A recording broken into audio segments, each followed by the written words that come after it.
Assalamualaikum warahmatullahi wabarakatuh.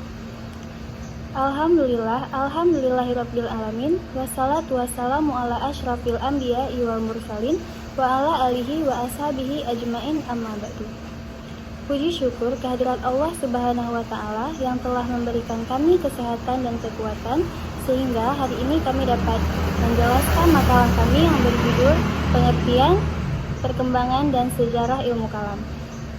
Salawat serta salam yang kami sanjung sajikan kepada Muhammad Sallallahu Alaihi Wasallam yang membawa kami dari zaman jahiliyah menuju zaman Islamiyah. Baik, selanjutnya kami akan memperkenalkan diri. Nama saya Karina Ulfa, jurusan Tadris Bahasa Inggris, Fakultas Tarbiyah dan Ilmu Keguruan IAIN Loksmawe. Saya Frila Afini Zahman, jurusan Tadris Bahasa Inggris, Fakultas Tarbiyah dan Ilmu Keguruan IAIN Loksmawe.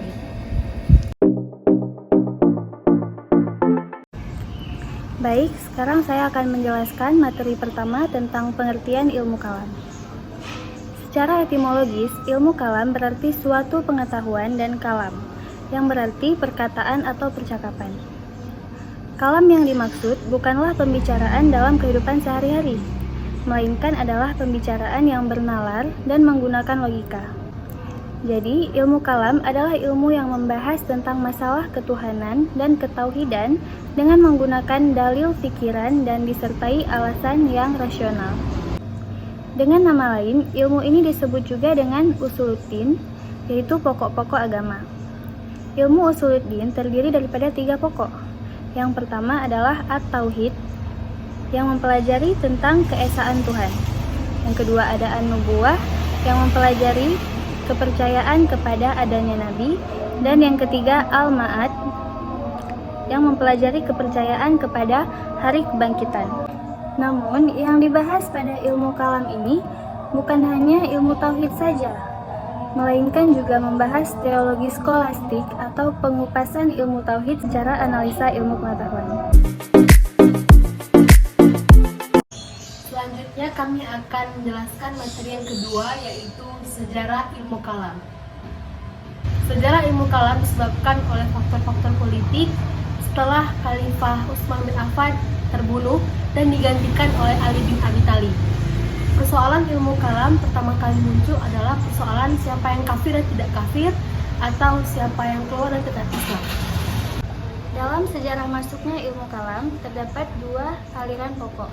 Yang pertama adalah aliran rasional dan yang kedua adalah aliran tradisional. Aliran rasional dicetuskan oleh kaum Mu'tazilah, sedangkan aliran tradisional dicetuskan oleh kaum Asy'ariyah. Selanjutnya perbedaan antara rasional dan tradisional.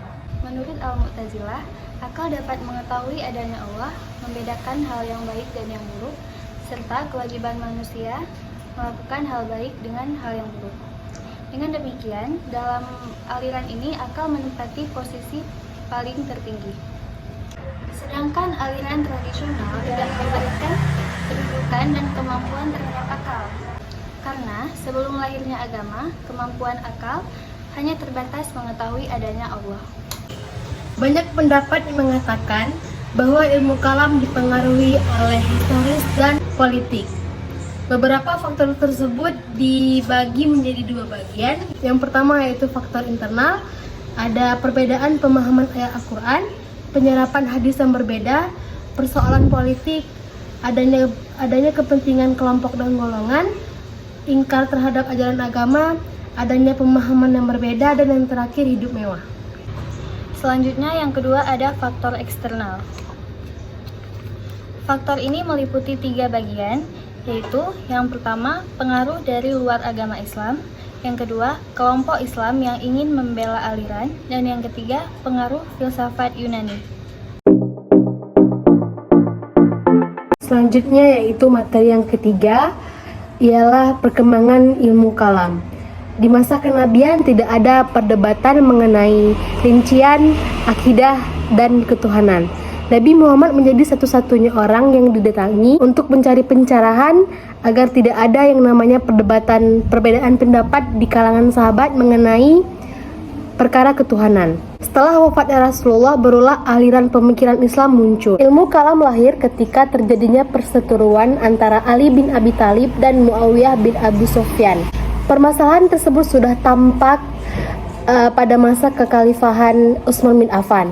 Pada peristiwa Abi Tasre, para sahabat muncul dengan mengemukakan pendapatnya masing-masing. Peristiwa Abi Tasre terjadi pada tahun 657 Masehi. Pertempuran ini merupakan sebuah pertempuran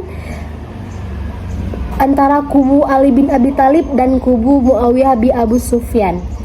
Peristiwa ini merupakan sebuah peristiwa yang berupaya untuk menetapkan sebuah keputusan ataupun memberikan keputusan yang netral. Jejak politik ini rupanya bergeser ke penafsiran agama yang menjadi tolak ukur lahirnya 3 aliran ilmu kalam, yaitu aliran Khawarij, aliran Murji'ah, dan yang terakhir aliran Mu'taziliyah. Sekian dari kami. Mohon maaf jika ada kesalahan.